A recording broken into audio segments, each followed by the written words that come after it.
Hello po mga kababayan, kamusta po kayong lahat? And once again, welcome back to another episode of Simply Talkies Vlog. Pag-usapan natin mga kababayan, ito pong sinasuggest na naman o isang idea na ibinibigay na naman ng mga supporters ng inyong dating presidenteng Digong. No? Kasi ito po, yung taong ito yung nagsabing gusto niyang isisid ang Mindanao. No, inuudyukan niya ang Duterte na ihiwalay na lang natin ang Mindanao sa Pilipinas. At ito rin, yung taong ito, yung pinatalsik bilang isang Speaker of the House ng ngayong current Vice Presidenting pusit ninyo. No? At hindi lang naman siya mga kaibigan ang nagsasuggest nito na kung saan gusto nilang ibalik sa power ang mga Duterte. Yung isa, yung dating spokesperson at legal counsel ng Pangulo ninyo na si Digong, sabi niya Duterte daw sa 2028. Si Pusit ang maging presidente at si Digong ang VC. Pero malamang niyan baka mag-resign yung anak at maging presidente ulit ang tatay. Ganong mga laro-laro nila no? No? Sino ba itong taong tinutukoy na isa na nagsasuggest na naman na gusto niya tumakbong presidente muli ang kanilang idol na si Rody Duterte. Pero bago po tayo magpapatuloy mga kababayan, tayo po'y magbibigay pugay at pasalamat sa lahat ng ating channel members, followers, subscribers, nagla-like at nagsishare ng ating mga videos, sa mga nagbi-video replay, nagsishare ng kanilang blessings. Ganon din po sa mga nakakasama natin sa ating mga video premiere at live streaming. And special shout out to all our OFWs, to the men and women in uniform, sa ating mga frontliners at mga guro. At muli, ako po'y lubos na nagpapasalamat sa lahat ng mga taong tumutulong at patuloy na sumusuporta sa ating channel. Yung mga hindi po bumibitaw, no? Talagang from whatever na mangyari sa ating channel, nandyan lang po sila. No, maraming salamat po sa inyo and may God bless us all. God bless our country and God bless the Marcos administration. So yung tinutukoy po natin mga kababayan na tao na gusto niya na tumakbo ulit ang inyong Digong sa pagka-presidente sa 2028 ay walang iba kundi yung pinatalsik ng isang pusit bilang isang Speaker of the House na walang iba kundi si Representative Pantaleon Alvarez. Diyan po sa politiko, ibalik sa Malacanang. Alvarez wants Rody Duterte to run for president in 2028. So, ano po ang dahilan niya mga kababayan? Ito po. Sinasabi pa muna ni Alvarez na yun daw pong Quadcom sa House of Representatives ay isang political theatrics. Parang teatro lang daw po. Katatawanan, kaaasaran, parang laro-laro lang. Bakit pumunta ang iyong dating presidente? Dahil isa rin siyang komedyante? Ganun po ba? Isa siyang aktor? Di ba sinabihan siyang best dramatic actor ng kanyang sariling anak? O sila mahilig maglaro. Hindi po statesman ang pamilyang ito. Sa kanila, ang politika ay laro-laro lang. No? Kasi bakit? Feeling nila, hawak nila sa leeg ang lahat ng tao. Sa simpleng bitaw lang ng kanilang salita, dapat sumunod ka. Dapat yan ang paniwalaan mo kasi galing sa amin yan. Pero hindi nyo po lahat mapapaniwala.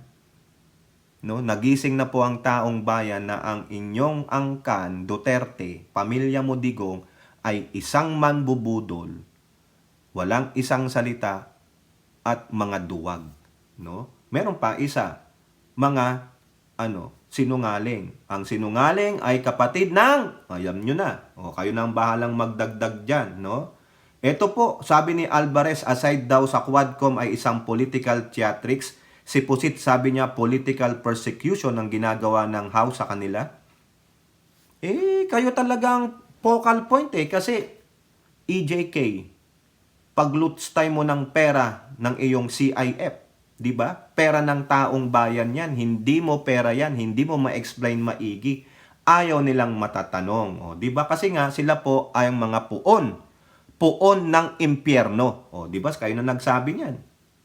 Si Pusit, presidente ng impyerno. Si Digong, hihintayin niya kayo sa impyerno. Puro impyerno, so therefore, pag naging presidente ang mga ito, naging leader ng bansa, magiging impyerno ang bansang Pilipinas. 'Di ba? O, sabi ni Alvarez dito, for Alvarez, para daw po kay Alvarez, Duterte is not prohibited by the 1987 Constitution to run against for president because what is prohibited is the re-election of the incumbent president para maiwasan yung ginawa ni Marcos Sr. na tuloy-tuloy siya sa Malacanang, walang interruption ng 2 dekada. Kasi nga sabi naman di ba ni Amy, yung 1987 Constitution ay para sa amin yan, anti-Marcos yan. Oo. Hindi yan dapat mag-apply sa dating Pangulo na hindi na incumbent. Pwede na siyan tumakbo ulit. Nakita nyo naman. 13 hours nila ginisa si dating Pangulo. Malakas pa rin. At yung puso niya nasa tamang lugar. Totoong para sa bayan. Really? Kung totoong para sa bayan, bakit hindi niya ipinaglaban ang arbitral ruling na pinanalo natin para sa ating West Philippine Sea? Anong ginawa niya? Yumuko siya kay Xi Jinping. Bakit niya inalaw ang Pogo na kung saan dumami lalo ang mga kriminal na mga Chinese na pumunta sa ating bansa, naghasik ng lagim? Bakit napatunayan ngayon na yung isa niyang mga advisor ay isang drug lords? Bakit siya nag-encourage sa mga kapulisan na sabihin, hikayatin niyo ang mga kriminal na manlaban na lang para tapos ang problema ko sa krimen? Bakit niya inaming pumapatay din siya ng tao, siya mismo? Yung ba? Totoong para sa bayan? Totoong para sa bayan para ano? Magkamal-kamal mulit kayo? Ha? Patayan dito, tumba doon pag hindi maniwala sa inyo yung mga political rival ninyo? Sabi ni Digong, I planted evidence. Di ba? You saw fear. Di ba? Ganun kayo. Oh, sabi pa ni Alvarez, the Filipino voters should decide and if there's a legal issue, let the court resolve it. Oh, punta kayo sa korte. Ano sasabihin sa'yo nung mga Supreme Court justices? Ha? Ito pa sabi niya ha, yung mga senators natin kapag hindi consecutive yung terms, pinapayagan na tumakbo ulit. Hinahayaan na ang taong bayan ang mag-decide kung gusto nilang ibalik yung senador.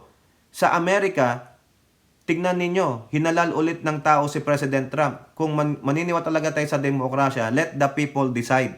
Oh, yan ha. Oh, wag na natin basahin yun sa ibaba. So yun ang kanyang mga dahilan. Sa senador daw, magpahinga muna, tapos after 3 years, takbo ulit. Ganon. Kay President-elect Trump, ganon din. Inaalaw ng konstitusyon ng bansang Amerika yon. Pero sa ating konstitusyon, ito po yung nasasabi, mga kababayan. Ha? Basahin muna natin yung Wikipedia page ng Philippine President. Dito po, no, mas maganda rin ito, pinaliwanag nila, hindi siya vague.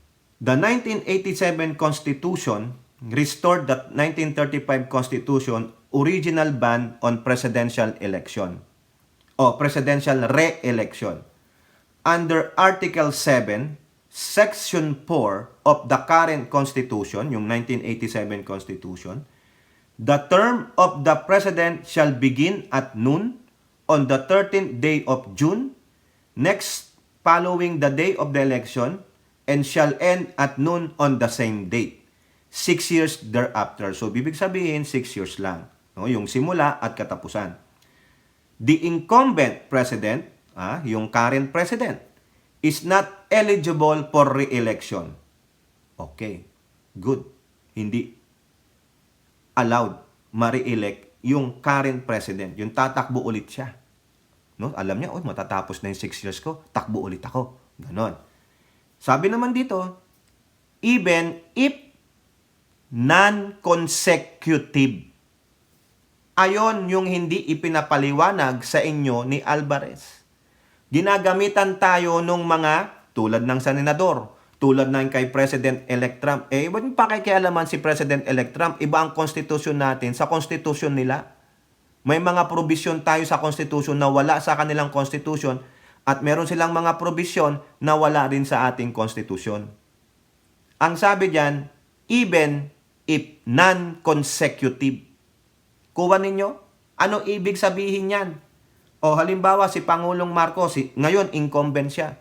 Hindi siya pwede nang tumakbo muna. Kasi walang re-election, bawal. Ngayon, comes 2024, nakapagpahinga siya ng 6 years. Pwede ba ulit siya tumakbo? Hindi. Kasi sabi, even if non-consecutive. Ibig sabihin, yung consecutive, yung tuloy-tuloy. Ibig sabihin, maski na hindi tuloy-tuloy yan, nagpahinga ka, hindi na. Ito pa sabi, moreover, no president who serves more than 4 years of a presidential term is allowed to serve or to run or serve again. Di po ba? Ulitin ko. Moreover, karagdagan, no president who serves more than 4 years of a presidential term is allowed to run or serve again. Yung po yan. Yan po yung nakalagay sa ating 1987 Constitution. O tingnan natin, i-verify natin. Kasi dito, pinaliwanag lang ng medyo malawak dito sa Wikipedia ng Philippine President. Sa ating 1987 Constitution, para patotohanan natin, Article 7, Executive Department, Section 4.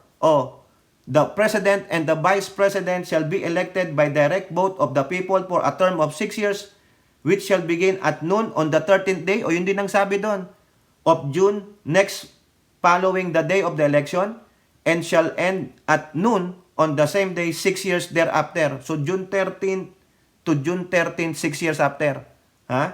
The President shall not be eligible for any re-election. Doon sa Wikipedia ng the Philippine President, ang sinabi doon, the incumbent president is not eligible for re-election. Pinaliwanag lang maigi. However, dinagdagan nila, even if not consecutive o non-consecutive. Ito na. Yung sinasabi ng moreover dun sa una nating binasa. No person who has succeeded as president and has served as such for more than 4 years shall be qualified for election to the same office at any time. Baka ito ang hindi naintindihan ni Pantaleon Alvarez. Ito yung parang classic example ng Gloria at Estrada. Si former President Joseph Estrada, halos nag-serve lang ng 3 years. Hindi niya nakumpleto yung 6 years. Hindi niya rin nakuha yung 4 years. Kasi sabi doon, nung binasa natin, moreover, no president who serves more than 4 years of a presidential term is allowed to run or serve again. Ibig sabihin, pag naging presidente ka at inabot mo, nag-serve ka ng 4 years or more, hindi ka na pwedeng tumakbo kailanman. They are not allowed to run or serve again as president. Ganon din po ang sinasabi dito. Baka dito tinitwist ito ni Alvarez kasi sabi dito, no person who has succeeded as president o yung naging presidente and has served as such for more than 4 years tulad ni Erap. Di ba nakapagtakbo ulit siya ng presidente pero natalo lang? Kasi hindi niya nakompleto yung 4 years or more. Si Gloria ganun din. Bakit nakapag-re-election siya after she succeeded President Erap? Because he was impeached. Kasi lang siya, 3 years. Si Erap nakapag-serve ng almost 31 months. That's more than 2 years. Di ba? 2 years and 7 months. Di ba? To be exact, almost sabi mo 3 years. Hindi naman naka 4 years ka agad si Gloria nun eh. Kaya pwede pa siya. Ito yung tinutukoy dito. Si Digong, less than 4 years ba siyang nanilbihan? Kaya pwede ulit siya?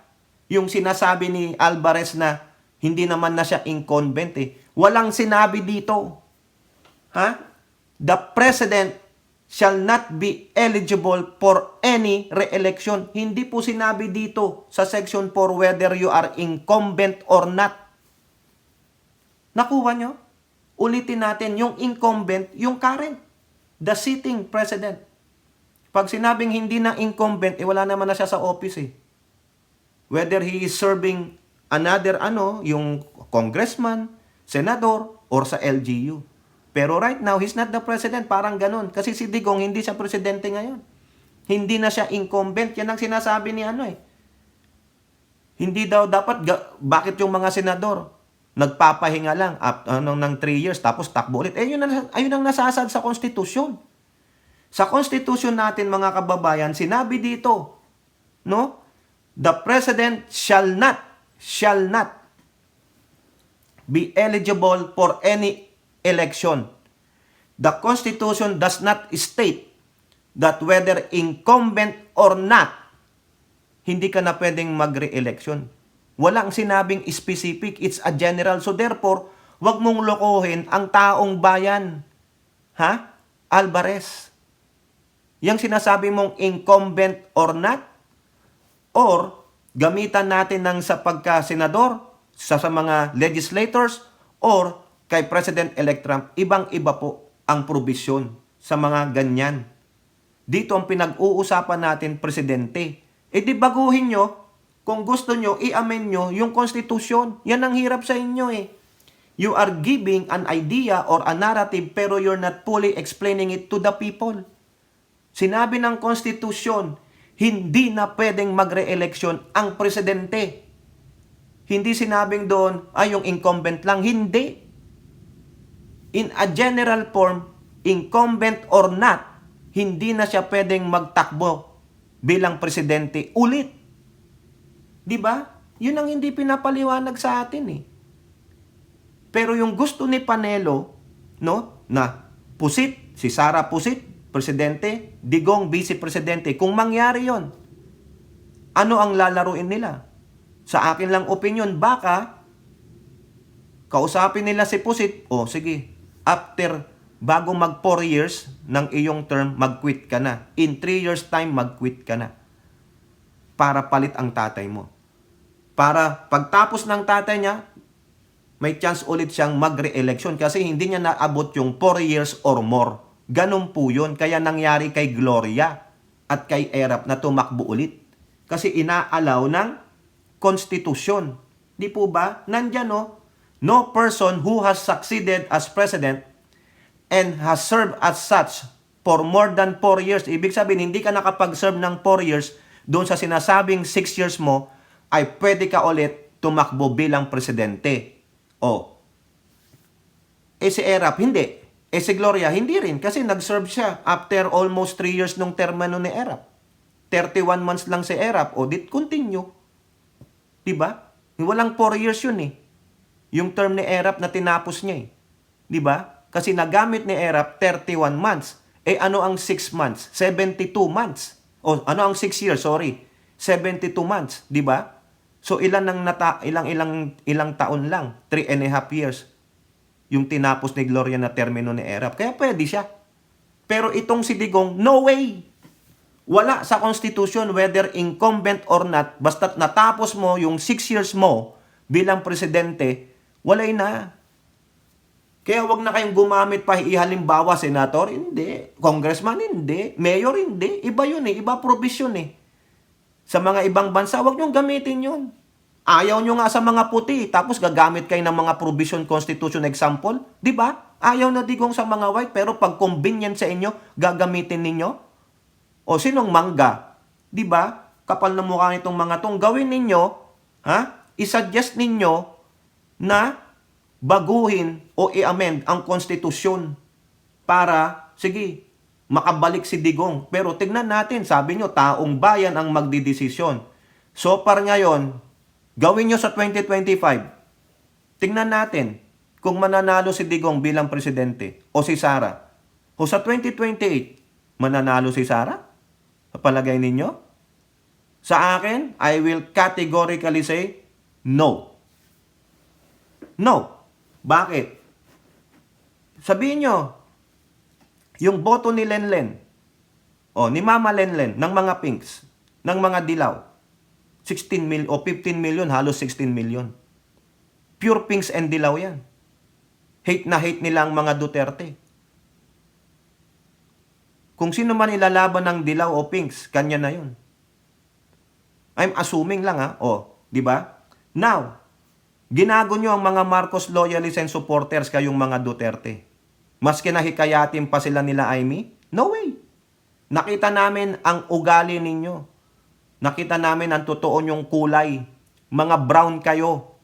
Ang totoo nyong kulay ay kulay brown. Oo. Mga tae kasi kayo. Oo. Wala kayong paggalang sa batas. Wala kayong respeto sa kapwa-tao ninyo. Piling ninyo, hawak nyo sa leeg lahat ng tao, mga mambabatas. Ito nang ginagawa ni Pusit. Defiant, arrogant, hambog. Di po ba? Isip bata, immature. Hindi makapagpaliwanag ng tama. Puro na lang bola, hyperbolic statement, exaggeration, joke-joke lang. Tingnan nyo yung sinabi niya sa tatay niya, best dramatic actor ka. Di ba? Ibig sabihin, hindi rin siya naniniwala sa tatay niya kasi best dramatic actor eh. Di ba?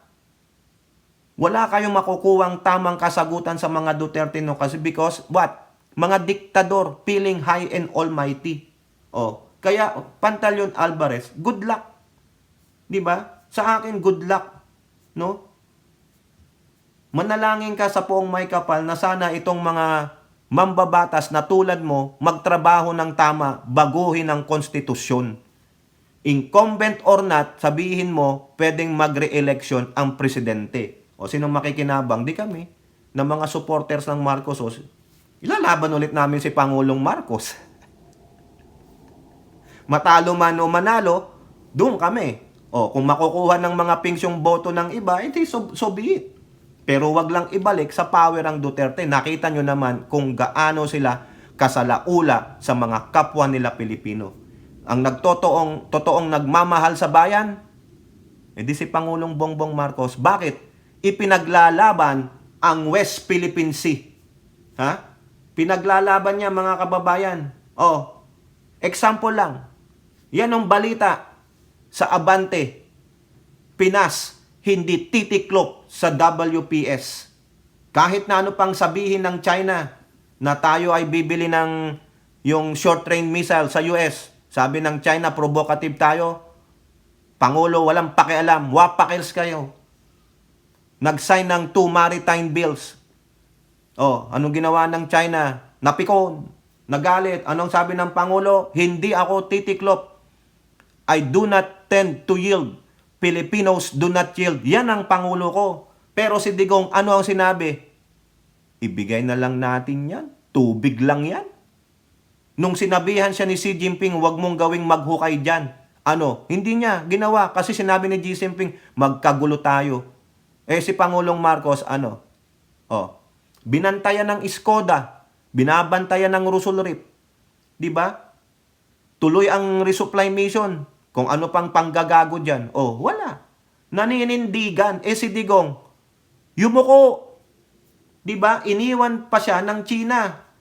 Ilan ang proyektong pinapromise niya? 119. Ilan lang ang nagawa? 6. Ngayon, tinatapos ng Pangulo yung mga naiwang proyekto na iniwan ng mga Tsekwa. Pati yung Mindanao Railway Transit nila, hinahanapan ng pondo. Sinong nanggago kay Digong? Akala niya kakampihan siya ng Tsekwa. Wala naman pala. Sabi ng Tsekwa, you are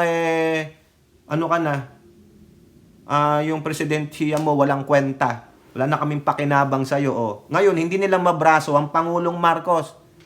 Di ba? Marcos lang. Kung pwede nga re-election wala na lang re-election. Another 6 years, pwede. Tapos bigyan na natin sa iba. Pero ikaw Alvarez, mangarap kayo, no? Ito po ang sabi ng dalawang young guns, no? Napanood ko po ito sa Congress TV kahapon, no? Ito po tungkol dyan sa sinabi ng kapwa nilang mambabatas na hindi mo makita. Nasa plenary ba yan o nasa hearing? Ito po, pakinggan ninyo ha. Si Congressman Alvarez at Kong Hun. Okay? Huwag tayong gumamit ng article, video na lang. Salamat po dito sa HOR, ha?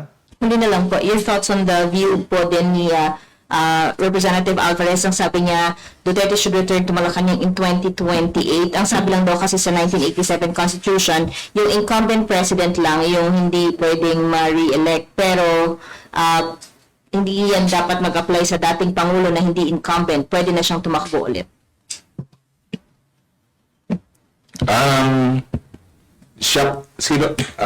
Si Presidente po ang tatakbo ulit? Si Ex-President Duterte? Yes. Good luck po.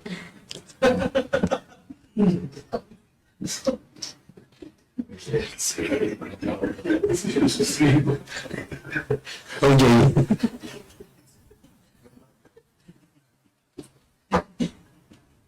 God bless. O yan po, mga kababayan, yung dalawang young guns, wala silang masabi. Hindi sa walang masabi na hindi nila alam. Wala silang masabi kasi ayaw nilang saktan yung damdamin ni Alvarez. Mapapahiya po siya. Yung binasa natin doon sa 1987 Constitution sa Article 7, Section 4, wala pong sinabi doon na incumbent or not. Ang sabi lang po ay the President hindi na pwedeng mag-re-election at any given time. Wala po. Hindi yung tinutandang sinasabi ni Alvarez, hindi naman na incumbent kasi yung provision sa Constitution natin ay para lang sa incumbent. Tulad ng ginawa ni Apo Lakay na tuloy-tuloy. Hindi po eh. Wala pong ganun. Kaya alam nitong mga mambabatas nito na, di sana si Gloria lumaban noong 2022.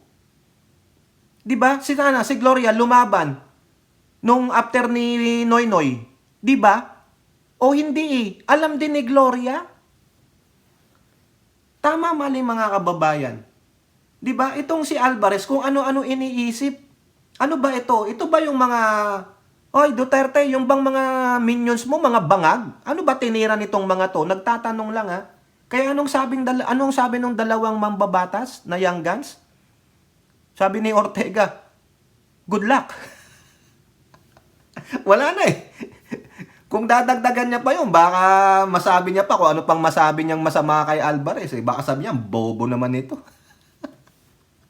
Ano sabi ng aming representante ng Zambales, 1st District, si Kong Hun? God bless. Yun lang.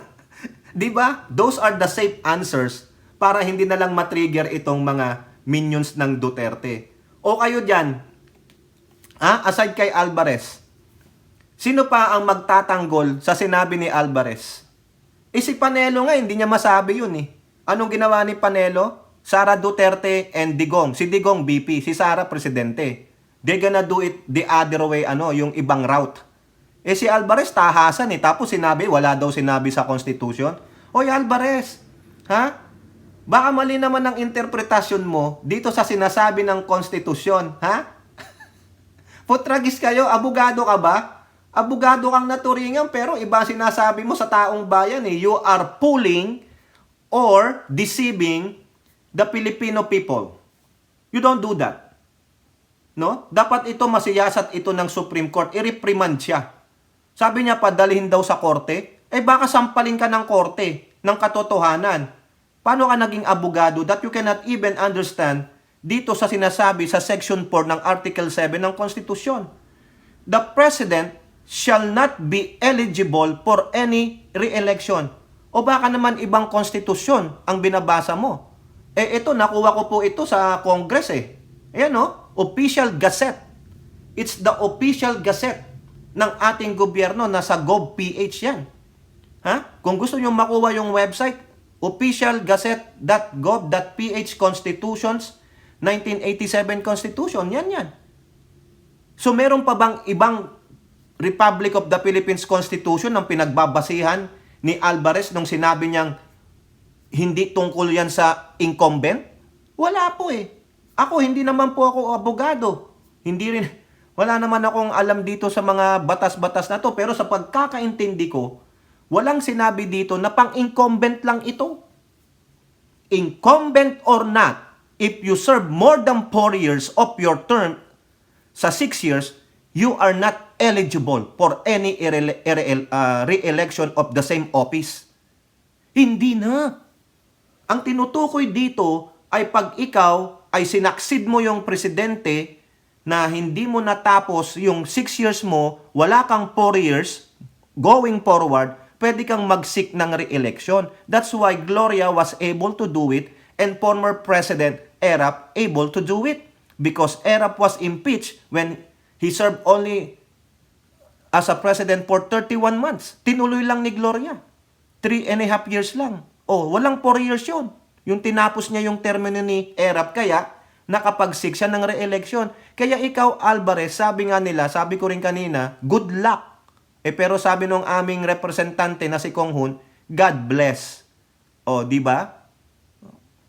Kung hindi lang talaga nakakaanong magmura, mumurahin natin itong hinayupak na ito. Ang daming pinoploat na idea, no? Secession of Mindanao.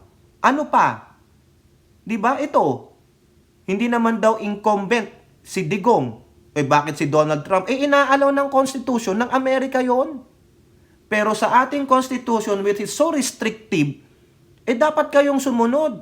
Wag nyong bulagin, lokohin ang mamamayang Pilipino. Marami pa man din diyan mga gullible, no? Yung madaling mapaniwala, lalo na yung mga minions din, yung mga uto-uto. Pero tayo na nagbabasa at iniintindi ito, minsan tinatranslate pa natin sa ating sariling wika, nalalaman natin ang katotohanan. Na itong si Alvarez nagbibigay lang ng idea na kung saan gusto talaga nilang ibalik sa power yung mamamatay tao, yung nagmamahal daw sa bayan. Nalaman na po namin na mga sinungaling kayo, mambubudol kayo, malakas lang kayong manguto at manloko. Mga sinungaling pa kayo. O di ba nga, ulitin natin, ang sinungaling ay kapatid ng kayo na ang magdagdag niyan. O, kayo po, ano pong inyong masasabi? Comment down below and don't forget to like and share. Hope to see you on the next videos. Bye-bye. God bless.